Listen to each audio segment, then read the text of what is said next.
Hello, friends. Today I'm going to talk to you about something which is a very essential, a very critical part of most of our lives, the choices that we have to make in life. There are some choices, according to me, which are easy.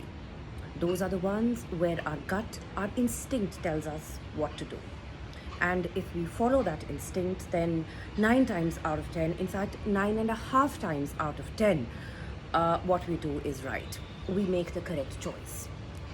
But then there are situations where it's not so easy. Choices are very difficult. They're difficult because at the end of those choices, we are not going to be the only ones affected by those choices. Our family, loved ones, friends, a whole lot of people could get affected. So, therefore, before making those choices, we really have to think about them. An intense thought process has to be undergone before we can make those choices. Then, how do we do it? Well, I feel that any choice which is, as of now, easy to make, a choice which doesn't ruffle any feathers, which maintains the status quo and, doesn't really, so to say, harm anyone as of now, is easy now, but I don't think it's going to make your life easy in the future. In fact, your life is going to become difficult. On the other hand, the choices which seem relatively difficult now because they are going to ruffle feathers, they are going to affect other things, other situations. They may be difficult right now, but then they will lead to happier times, pleasant times in the future.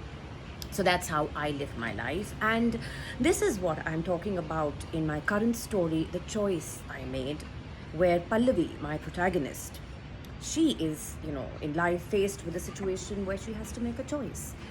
So she is this absolutely successful, fantastic lawyer who's been married for 15 years to the man of her dreams.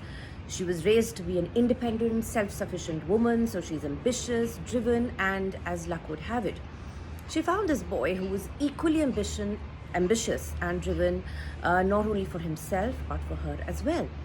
So they decide to get married and build a life together, and they do it.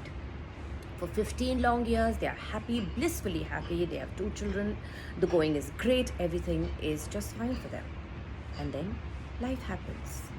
Circumstances change, situations change, and this man is no longer what she thought him to be. The one man who supported her, no longer does it.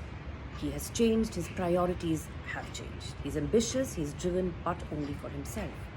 So what does Pallavi do now?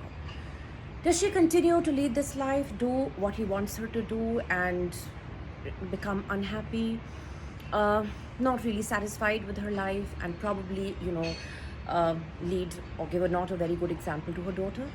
Or else she makes a difficult choice, which is difficult right now, which is going to ruffle feathers, but at the end of the day, at the end of the tunnel, there's happiness, there is peace of mind. But of course, to make that choice, she has to have a lot of courage, she has to be bold. So what does she do? Well, to know that, read my latest story, The Choices I Made, and leave your comments. Thank you.